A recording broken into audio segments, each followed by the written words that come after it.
megang lagi yang Dimas Manala tuh kan dia mah pakaiannya serba hijau Bu, sorbannya itu ramu sorbannya Bu seperti ramu yang ini Bu, Masya Allah.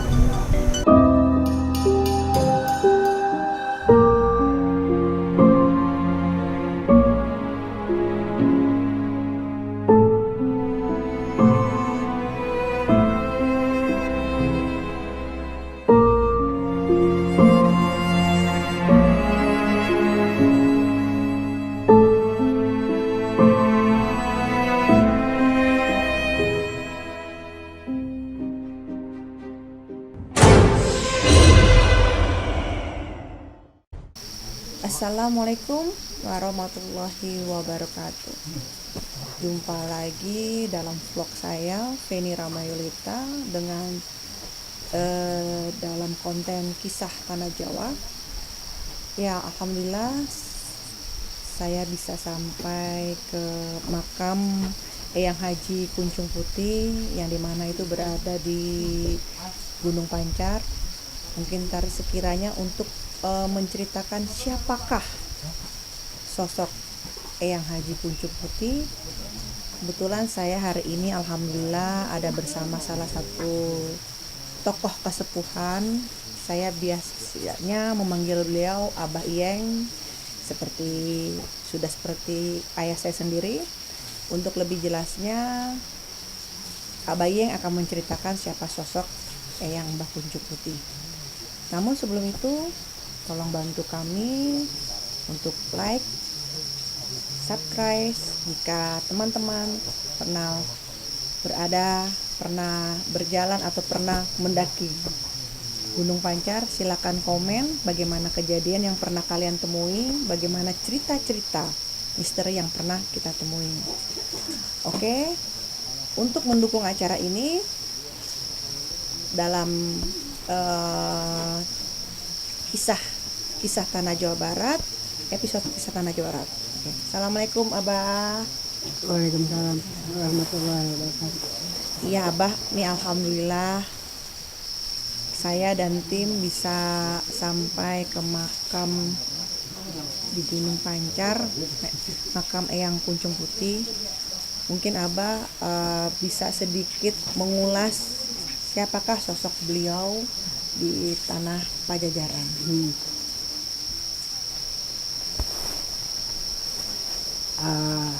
Kalau istilah sekarang kan Eyang Kuncung Putih, Eyang Kuncung Putih ya. Iya, Eyang Kuncung Putih. Kalau sebenarnya Eyang Kuncung Putih itu adalah Raja Pakuan. Raja Pakuan di Bogor ada kerajaan Raja Pakuan. Namanya Prabu Sutungga alias Prabu Sang Haliwungan. Dia punya anak Amat Kasih ya, Bah. Amat Kasih. Terus di Galuh ada kerajaan di Ciamis ada kerajaan Galuh. Ya. Di situ ada nama raja Rahyang Dewani Skala. Jadi Rahyang Dewani Skala antara Prabu Sutungga adalah kakak beradik, cuman beda ibu. Kakak beradik tapi beda ibu ya, beda Bang? Ibu. Di Galuh Rahyang Dewani Skala dia punya anak Raden Pamanaharasa Cikabaka Siliwangi. Berarti kan Siliwangi ke-6. Siliwangi ke-6 secara silsilahnya ya, Bang? Siliwangi ke-6 abad 15-an. Nah, antara Galuh dengan Pakuan itu dibikin satu. Jadi putra Prabu Sutungga ditikahlah sama Eyang. Jadi pada dasarnya yang Prabu sama Prabu Sutungga itu uwa sekaligus mertua kan gitu. Oh iya. Sekaligus mertua. Nah, kerajaan bikin satu jadi Galuh Pakuan. Dibikin satu jadi ya, Bah ya? Ya, jadi ada di Bogor. Jadi Galuh Pakuan Pajajaran kan gitu. Galuh Pakuan Pajajaran. Nah, dikala Eyang sama ini sama Amat Kasih. Amat Kasih ya, Bah? Sama Amat Kasih, putranya Prabu Sutungga alias Sang Haliwungan. Kalau istilah sekarang Kuncung Putih.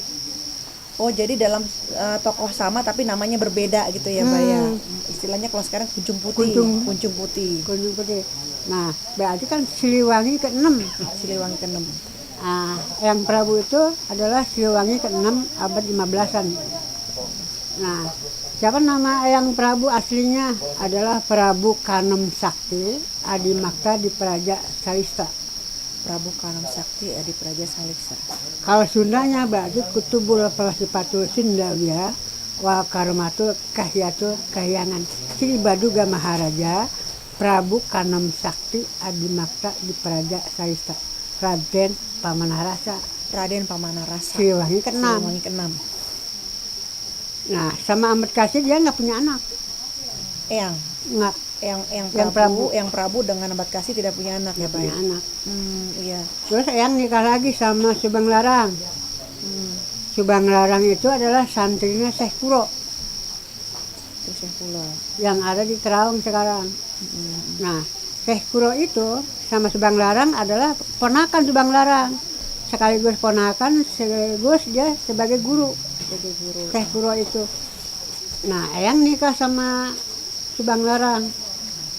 Lahirlah Ki Hyang Santang, Lara Santang, Kania Handara Salista, Pangeran Raja Sangara. 3 ya, Pak, berarti ya. Cuman yang 2 diwamoksa sama Eyang, Yang di bawah Moksa yang mana, Bah? yang kembar.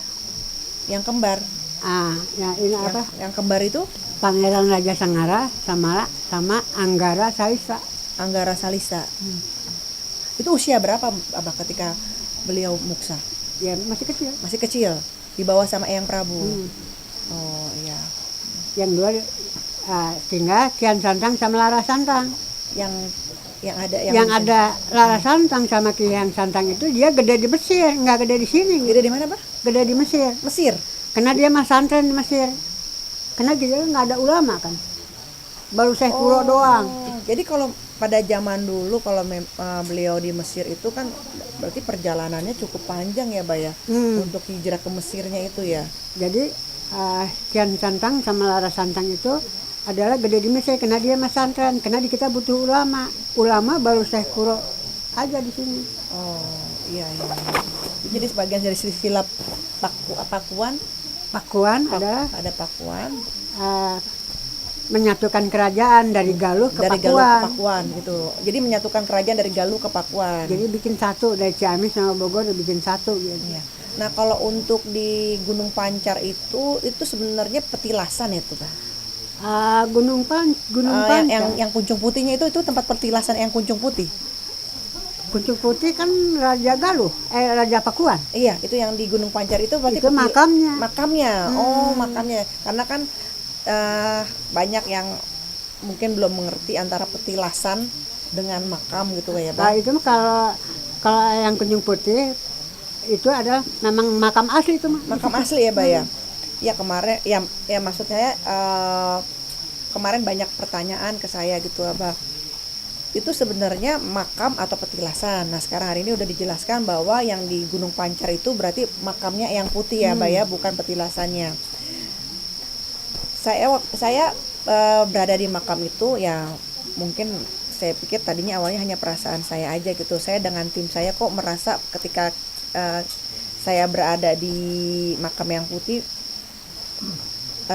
merasakan tenang gitu, Mbak.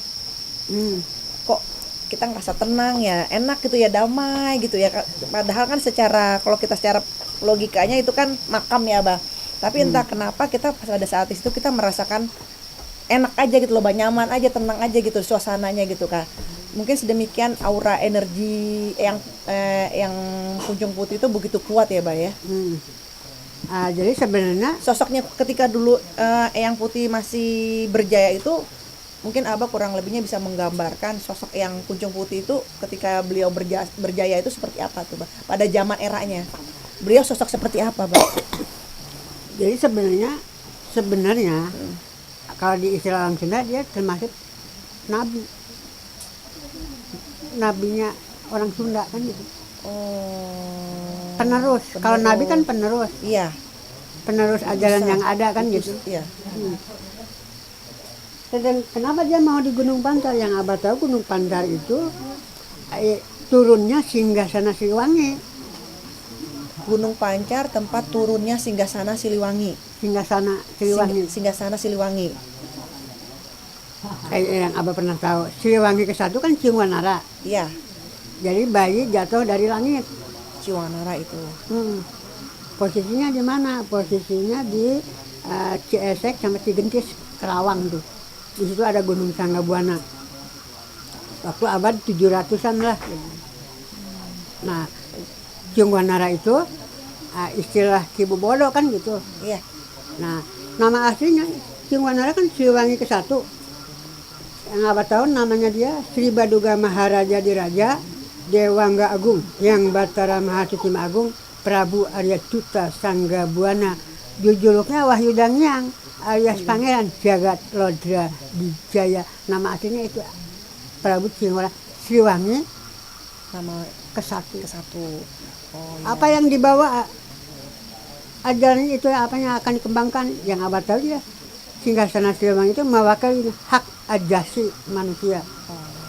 Kalau Eyang, mahkota dan singgasana itu Siliwangi ke-6 itu abad 1450 sampai 1520. Singgasana dan mahkota itu adalah budaya dan akidah. Budaya dan akidah. Eyang itu yang punya anak Kian Catang. Gitu. Nah, kalau dari kan saya mendengar dari sekitar masyarakat bahwa Gunung Pancar itu adalah tombak katanya, Pak. Tombaknya bumi. Ya kalau kita memang benar apa nih disebut paku bumi. Paku bumi itu, Pak. Hmm. Karena katanya konon nih, Pak, katanya di situ tuh di Gunung Pancar itu ada besi koneng ya, besi koneng ya. Itu katanya sebagai besi kuning itu sebagai tombak ya, Pak. Tombaknya bumi bener ya, Pak. Paku bumi. Paku bumi. Karena Bogor adalah pusir mana? Pusir manuh itu maksudnya apa, Pak? Manuh. Pusir manuh itu Pusir maksudnya mana? No, bahasa Sunda, kalau bahasa Indonesianya pusir itu kan pusat. pusat ya, Pak. Apa nih? Pusirnya bumi gitu. Pusarnya bumi Gunung Pancar. Iya katanya awal mulanya Gunung Pancar itu terjadi daerah sekitar di daerah situ tuh dulunya tuh kan sering terjadi gempa, sering terjadi goncangan, akhirnya muncullah sebuah gundukan yang terjadi adalah Gunung Pancar. Mendengar ceritanya kan seperti itu gitu kan, Mbak. Nah, mendengar cerita dari masyarakat jadilah Gunung Pancar. Nah, petingginya itu kalau nggak salah yang saya dengar tuh 800 mdpl gitu kan.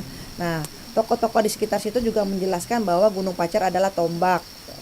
Nah, saya juga mendapat cerita, banyak orang yang datang ke Gunung Pancar itu ada yang ingin dalam kutip tuh berburu barang-barang yang ada peninggalan di dalam Gunung Pancar. Salah satunya besi kuning. Jadi ada yang datang ke Gunung Pancar ya tidak mungkin, maksudnya tidak semuanya niatnya ya sama ya, Mbak ya. Pasti ada yang niatnya negatif, ada yang positif gitu kan. Tapi yang saya dengar gitu ada yang sebagian itu para pemburu pusaka yang ingin mengambil apa tadi, Mbak, besi kuning. Nah, pertanyaan saya, mungkin nggak, Mbak, besi kuning dapat diambil oleh pemburu itu? Ya itu kan untuk penguat, namanya juga paku bumi kan nggak bisa diambil atuh. Nggak bisa ya, Mbak ya? Nggak, tetap ada. Itu kan tertanam ya, Mbak ya, di situ ya? Enggak, tapi itu pakunya kan. Pakunya bumi ya, Mbak ya? Biar gimana juga nggak bisa diambil cuma Nggak bisa siapapun gitu. Walaupun sehebat ilmunya apapun nggak bisa ya, Pak? Itu paku bumi. Paku bumi ya, Mbak ya? Nasi kuning itu. Yang abah tahu Pancar itu disebut Gunung Pancar itu pas Singgasana Siliwangi hadir, dia memancarkan cahaya gitu sampai ke Baranang Siang. Dia memancarkan cahaya. Maka kelihatan Baranang Siang itu malam-malam seolah-olah kayak siang karena itu apa? Cahaya benderang itu. Baranang Siang kan sampai sekarang Baranang Siang. Iya, Baranang Siang namanya. Nah, itu kelihatan ada apa di sana itu. Nah, ada istilah Gunung Pancar karena di situ memancar gitu. Memancar ya, Pak ya. Kalau Gunung Salak adalah ini apa? Pipi gitu. Gunung Salak atau? Jadi nggak kelihatan gambar gitu. Oh gitu, jadi secara seperti itu. Kalau Pangrango, Pangrungu. Jadi setiap gunung-gunung tuh ada istilah-istilahnya ya, Mbak ya. Ini dipancarkan dari Gunung Salak ke Gunung di Gunung Pancar ke Gunung Salak ya Pak. Kelihatan gambar-gambar tuh. Maka di Gunung Salak itu ada berapa dimensi gitu. Maka yang mengandung aura perak ke Gunung Salak gitu. Nah, kalau dalam sejarah tanah Jawa Barat, sejarah Pajajaran, untuk gunung sejarahnya gitu, Pak, untuk gunung-gunung yang ada di Indonesia, yang paling utama itu gunung apa, Pak? Yang paling utama? Ya paling utama Gunung Salak. Gunung Salak, betul. Oh, bukan Pancar ya, Pak? Salak malah ya. Gunung Salak karena Salakadomas kan. Oh iya. Salakadomas atau Artadomas. Iya. Salakadomas kalau menurut Abah itu kan bahasa Sunda Salakadomas. Kalau bahasa Arabnya kumpulan Asmaul Husna. Iya. Ya. Iya. Artadomas. Sebenarnya asma Allah sebenarnya. Yang Prabu dulu karena saking cinta kepada Nabi dan Rasul, dia membuat arca. Oh misalkan fisiknya Nabi Adam alaihissalam dihinggapi dengan asma Allahnya ini, asma Allahnya ini. Oh Nabi Sis, fisiknya Sis, asma Allahnya ini. Oh Nabi ini, saking cinta kepada Nabi. Nah setelah 200, yang istirahat. Syukuran di balai pemunjungan ke arah yang Balanangciang itu. Pas istirahat, besoknya kok jadi emas. Berarti kan mukjizat dari Allah. Insya Allah. Alhamdulillah. Nah, yang bikin lagi sampai 800 Nabi dan Rasul. Cuman fisiknya ini, asma Allahnya ini. Asma Allah. Masya Allah ya, Pak. Nah, 400 dari emas murni, 400 dari emas sama berlian. Coba aja. Bilang eyang mukjizat nih, kita syukuran kepada Allah. Tapi kalau misalkan awak injek lagi nama eyang aslinya, kalau bahasa Arabnya Rasulan Sultania Sayyidina Muhammad Kutub Rahimul Qayyim alias Sri Baduga Maharia Prabu Siliwangi. Aslina kalau Sundana Rasulan Sultania Sayyidina Muhammad Kutub Rahimul Qayyim Raden Amanah Rasa Alhamdulillah. alias Prabu Kanem Sakti Adimakta di Praja Salista. Geralajanya itu gitu.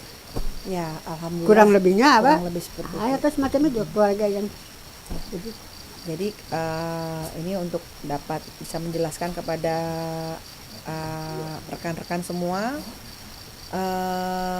bagaimana pada hari ini saya mengulas kembali bagaimana sejarah Gunung Pancar dan bagaimana sosok dari Eyang Kuncung Putih, bagaimana siapakah sosok beliau. Semoga ini bisa dapat menjadi pengetahuan Abah untuk rekan-rekan di rumah semua gitu kan, karena udah ada saatnya, udah pada saatnya Mbak, memang kita memang harus mengetahui sejarah, dan kalau boleh jangan sampai melupakan sejarah ya Mbak ya. harus tahu gitu. Harus tahu asal mulanya kita itu siapa, hasil minimal kita mengenal diri kita ya Mbak ya. Minimal kita mengetahui silsilah diri kita itu bagaimana ke depannya, jadi agar menjadi tolak ukur. Oke. Abah atur nuhun, terima kasih banyak sudah menjelaskan. Nanti mungkin insya Allah kita akan berjumpa lagi Abah di pertemuan-pertemuan selanjutnya dalam kisah tanah Jawa Barat, dalam konten jejak leluhur Nusantara. Jadi memang dalam konten Feni Ramayulita ini ada jejak leluhur Nusantara. Nah sekarang ini adalah kita angkat adalah episode kisah tanah Jawa Barat. Nah untuk selanjutnya mungkin nanti saya akan berkolaborasi lagi, berdiskusi lagi dengan Abah bagaimana kisah tanah Jawa Barat sesungguhnya, karena ya memang Abah kan mengetahui itu semua ya Mbak ya. Oke, jadi hari ini kita akhiri dulu ya Mbak ya. Mungkin nanti kalau misalnya nanti saya ada kunjungan lagi, saya akan Tahu ntar ya. Abah jangan bosan-bosan atau untuk berbagi cerita kepada rekan-rekan semua ya Mbak ya. Maksudnya supaya anda mengenal tahu Iya, oh, benar Bang. ini bahwa leluhur kita dulu itu hebat. Lagi pula leluhur kita kan ajarannya bukan Hindu atau Buddha, adalah Sundayana asli gitu. Oke. Ajarannya lebih ke cinta kasih gitu. Cinta kasih. Jadi jangan adanya perdebatan, atau kalau bisa sih kita Indonesia hidup rukun terus. Jangan ada karena suatu hal perbedaan menjadi pertarungan, itu jangan sampai terjadi. Oke, rekan-rekan semua, mengenai Gunung Pancar mungkin sudah saya akhiri. Untuk terus mensupport kami semua, untuk saya dan tim-tim semua, tolong bantu untuk di like, subscribe. Seandainya teman-teman sudah pernah ada yang ke Gunung Pancar, tolong tulis komen di bawah ini bagaimana kisah-kisah kalian selama dalam perjalanan Gunung Pancar, atau mungkin kalian menemukan cerita-cerita yang misteri, atau mungkin ya cerita-cerita lainnya yang mungkin kalian anggap itu sebuah kisah yang tidak bisa kalian semua lupakan. Oke, saya akhiri dengan Assalamualaikum warahmatullahi wabarakatuh. Rahayu.